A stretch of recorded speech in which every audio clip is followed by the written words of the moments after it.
now it's time to boogie. Okay, we're recording. Welcome, good afternoon, everyone. My name is Donna Piper, for those of you that are tuning in and seeing this, not sure who this girl is. So I'm a trauma therapist and a life coach. And now I'm hearing myself. We don't want that. Okay. So let's just jump right in after 2 minutes of futzing around. Let's talk about primary movements, and so it's really called salient movement characteristics. And why is that important to know, and what is it? Well, we want to know where our baseline is. We all start from a certain place. It's not bad or good or anything. It's just how we move and what we do. So to know what your baseline is, then we look at that and see where do you want to expand that range. For example, what's the best way example?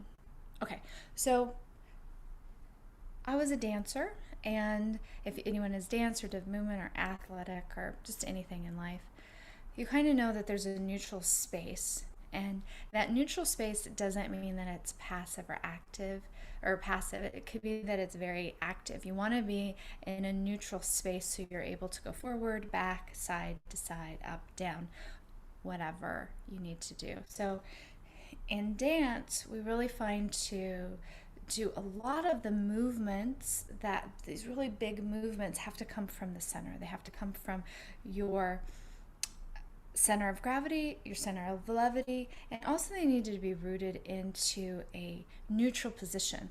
And that neutral position gives you more power to go in any direction with less effort. So what do I mean by that? So if I am always go back to my center, my neutral, my home space, where I am fully ready to move forward, back, side to side, up, down, jump, reach and rebound, whatever that is, then it's easier for me to, the body likes to take our movement and it likes to be the most efficient, use it most efficiently. Our body's super efficient. So if I'm slightly off my center and I have to go all the way to the side and jump over there, I'm going to have to take a lot of energy to move me back to center, to move me in a position to move me all the way over. But if I'm in my neutral position, it takes less energy and effort, and I have more power to go over where I need to do the jump or the movement. So in life, what we're looking for this embodiment work that I've been teaching and the healing work is to see where your neutral is, to see what your movements are, and then give them 360. Give them where your resting home is, and then you have more of an opportunity to move out and create and expand. So a more practical example is if you feel really sad and upset and you've done a lot of work on releasing the grief and the sadness, but if your normal positioning is typically and these studies are done with movement over the last century. People have looked at movement states and what that means. Laban is one of them. Bauhaus, there's so many people. But typically a person that's sad, if you go around the world and you don't have the same communication as someone more hunched down, their head's down, they're withdrawn, that usually means there's something about them being sad.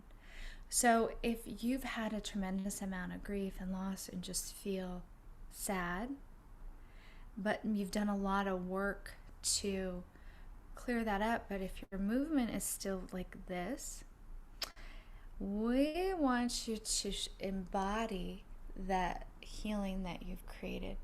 So if you're here, the opposite end of that movement is to be all the way open. And you don't want to walk around so the goal isn't to be the opposite. and just be open and walking around. Oh, here I am. Yeah, I'm so open. The goal is to go from here to give you the experience of what this feels like, all the way to being open, and then to find a new normal, a new neutral, a new home base for you that's reflective of where you are right now.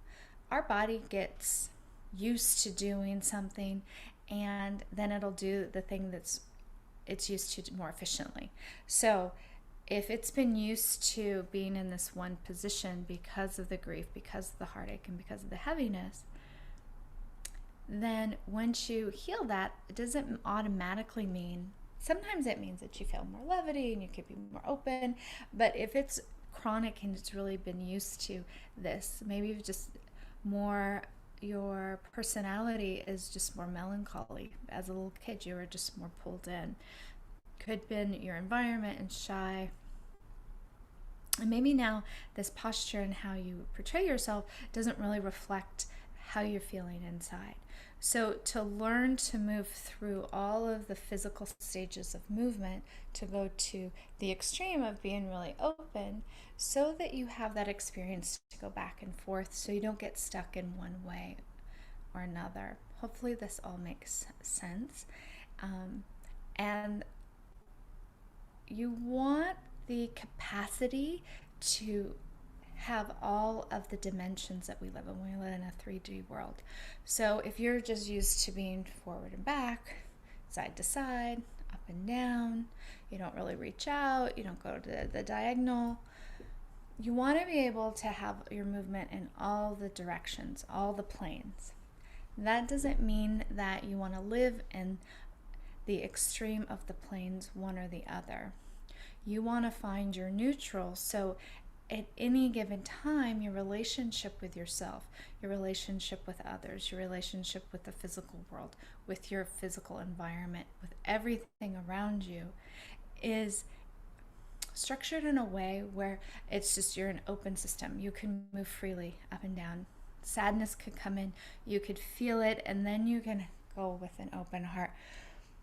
Stress could come in, you could pull yourself in and just feel so stressed, but then you can also expand and release it. So you want to start to play with the opposites, so you find a new normal for you. And the key is for you. Living in the extremes is not ideal for anyone. It's just harder to live in the extreme because we live in a binary world. And to become inclusive with ourselves, and if you talk in terms in binary and try to rise above binary, you can't exclude that the world is binary. So you have to figure out, how do you incorporate both sides then to be unified, so you can flow back and forth between them. So if you have questions about this concept, please let me know. And then the next thing I want you to look in is like, okay, how do you figure out what your baseline is, what your movement is? Witnessing, observing, becoming aware. So just notice how you do things. So when you're writing, like if you still handwrite or if you're type, how do you hold your head? If you reach for something, how are you reaching? If you're standing in line, we don't really stand in, I guess we do stand in line still a lot.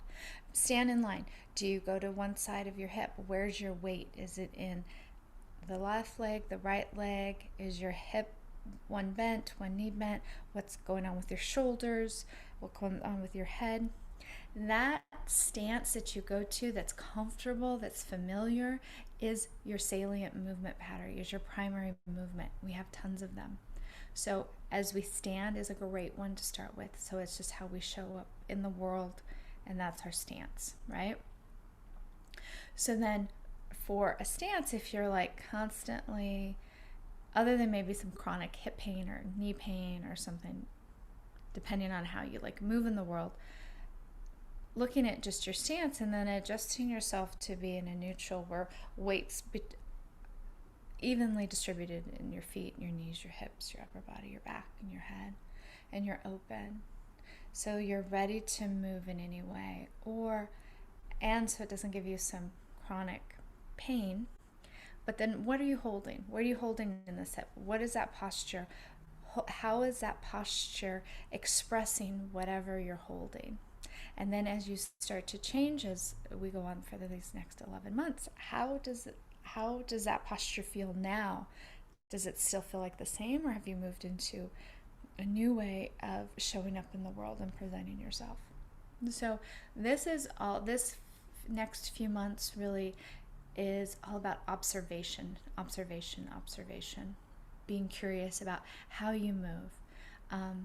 Say if you're taking a test or doing something online, if you're learning something new, just notice when you receive information in. Do you grip your toes? Do you tighten your ankle? Do you put some pain in your jaw? What is it that you do as you receive in new information? How do you physically hold your body when you're learning something new? And just play around with it and see all the things and just really observe and become aware of what happens. Because why do you tense your toes when you're learning something new? Or why do you brace your knee when you don't need to? And it's just these habitual things that we do that provide us safety and comfort. And there's so many different reasons why, but the reasons why aren't as important as in what you're actually doing. So observe how you hold your tension, how you hold your body, how you sit up or don't, all of that is. And then as we move to the opposite end of the spectrum through after these observances, then you can find out, okay, well, this feels really safe to be here. To reach out even here feels not comfortable. So what is it between here and here where I can get more comfortable? And then from here to here, and then all the way out. And then what does that feel like? And then you have the experience through the full spectrum. And then you can really find the center, your home, your physical space that represents you as you do all the healing. Okay, that's the first part. And I know that's a lot. But the second part is I also want you to look at what are your trauma responses. So fight, flight, freeze are the three we're just going to stick with. They're the easiest. And when you're in a conflict, say a fight, like an argument with a spouse or someone, there's something going on, what's your initial reaction? Do you fight back and defend yourself? Do you avoid and just want to run away? Or do you freeze and not know what to do? And you're just frozen. You have a million things going on, but you just freeze. When you're in new environments, meeting people, what is your first thing? Are you upset? Do you get upset and angry that you have to do something new? Do you just want to run away and be like, I wanted to do this thing, but I just can't handle it. I need to get out of here. Or do you freeze? Oh, I'm in this new environment. What do I do? I don't know. Or it could be none of those. It depends on the situation. But I want you to start looking at the places where you feel like you need to fight. You need to get all the gusto up to battle it out, defend yourself. Or sometimes fighting also could be really irritated. You get really mad. For no real reason, you just, the feelings come up. And that is a survival response. So we call it a trauma response, but it's like a stress response, a survival response. And see where that shows up in your life all the time. It could be as simple as if you have a boss and they give you something to do, and for whatever reason, this task always just pisses you off. It makes you mad. It makes you want to fight back, and you have a story why are they doing this? They don't know, blah, blah, blah. That typically is a response to something that's not the interaction between you. It's reminiscent of something that's happened before. We want to know what that is. Same with when you want to flee. When do you just want to get out? Do you have anxiety, and do you want to be in the world, and are you very introverted or shy, and you just do not want to be exposed? You just can't handle people seeing you. And that gives you that anxiety, and you want to go out and you want to be social, but you get in those places and you're just like, no, you roll up to the party and you don't even get in the door because you're like, I'm done, I'm out of here, I can't handle it. That's also usually a response to some trauma. And again, trauma is a distressing event that's distressing to you. It doesn't have to be rational. It doesn't have to be like a big, horrible accident. It could be small sort of interactions over time that accumulate, that create these same responses and make that initial distressing event happen. And then when it happens again, it just kind of builds and builds. So it's like more chronic. And that's like more what they considered complex post-traumatic stress disorder, because it's not just I was in a war or I had a huge accident or why I was, molested. And usually molestation is over time too. So it's much more complex. So you want to look at, then the other thing is to freeze. Do you get in a fight with your spouse or something, and then your first response is like freeze? Like any sort of conflict, do you just freeze? Or again, do you show up somewhere and you're just not sure what to do, so you just don't do anything? So notice those times when that happens, because these are crucial, exciting gems of information that you can begin to be curious about, so you could start to see, okay, like I'm just in this, I kind of have the same repetitive argument with my spouse, which is normal, everyone does. So my initial response is always to freeze, but I have all these things that I want to say and do. Be curious about why you freeze, other than just maybe going, oh, hey, oh, that bothers you? Oh, I'm sorry, I didn't know.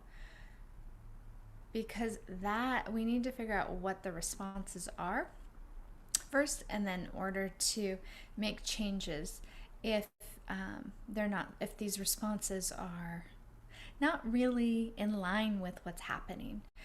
If your boss is giving you some project to do and you really need to defend yourself and feel like you need to fight about it,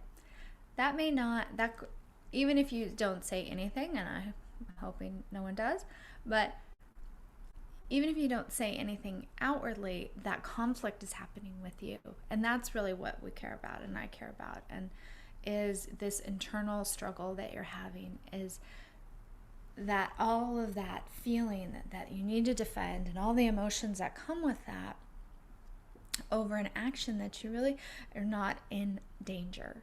Your life is hopefully you're not going to die or anything because you're doing this work, but it still elicits that primal survival instinct that you need to do something to fight your way through.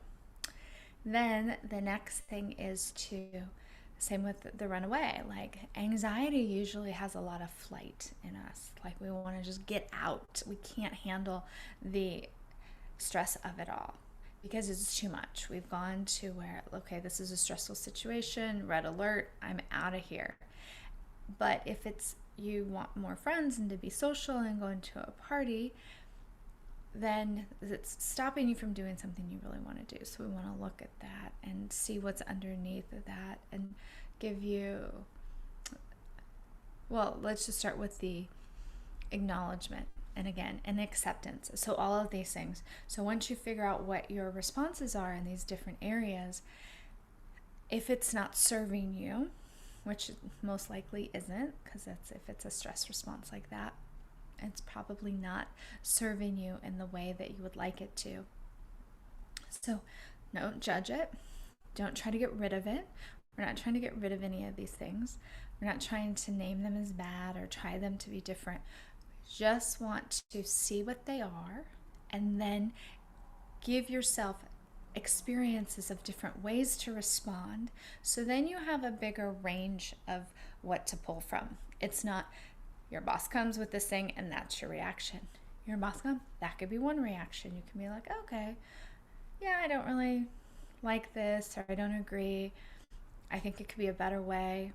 Okay, how can I communicate that other than just to feel pressured? Or Do you feel burdened by it? And that makes you upset. So what's another way? Why do I have to feel burdened? Okay, I have this work, it's part of it. It doesn't have to be a burden, it doesn't have to be an emotional response to it. So you start to kind of unravel what else is going on underneath. So you have so many thousands and thousands and thousands of ways to respond to any one situation. So you give yourself that experience, so then you have choices to respond. And then once we have a choice, then we feel empowered and free, that it's not being forced upon us. And when you also have a choice, you don't feel like you're gonna die, because you don't have to defend yourself or run away or freeze. And it just gives you this just nice spaciousness to then be more curious about your behavior, and that full acceptance of it. Also, we're pulling that back in. So then it doesn't have to be about the other person. It doesn't have to be also that we're bad or didn't know or we should have known or anything like that. It's just, okay, cool, this is how I respond. There's nothing negative about it. This is how I respond now. And I'm going to be curious about other ways to respond. I still can respond this way if I choose to, because it's totally acceptable. And I accept this as how I respond. And now let's see what else we can do. So this is pretty foundational as far as just when you start your embodiment work, or if you're even doing anything now, if you're doing yoga or running or doing any other sort of emotional work or mindset work, kind of see where these things land in you. If you're trying to change your mindset, with your coach, and they're telling you something and you're just like getting super angry at this task, ask, okay, and you want to really defend yourself or blame, or like, okay, well, why is that coming up, and what is it really doing for me? And then be curious about how to unravel that. But always first is observing, figuring out what you do, what your baseline is, what are your responses, what is your way you move in life. Acknowledge and accept it. Don't judge it. Do not judge. It's just is what it is. If you have any feelings of regret or remorse or uncomfortability, forgive yourself for that, having that reaction, and pull it all in. Try to really say, okay, this is just a part of me, and give total love and acceptance. And then only then you start experiment with, like, okay, if I'm really closed in, the opposite of that is being really open. I'm not just going to go to open, but I want to go along the path to each until I'm open to see the different experiences. Then once I have this open experience where I feel comfortable and this closed experience, now I have a choice through this huge spectrum of ways to be, and what now do I choose for my experience? How do I show up? How do I embody who I am right now? So please leave me comments. This is more it's very important information, and all you have to do with it is simply observe without judgment, observe with self-acceptance, and observe with forgiveness. And I hope you guys have a good day. Bye.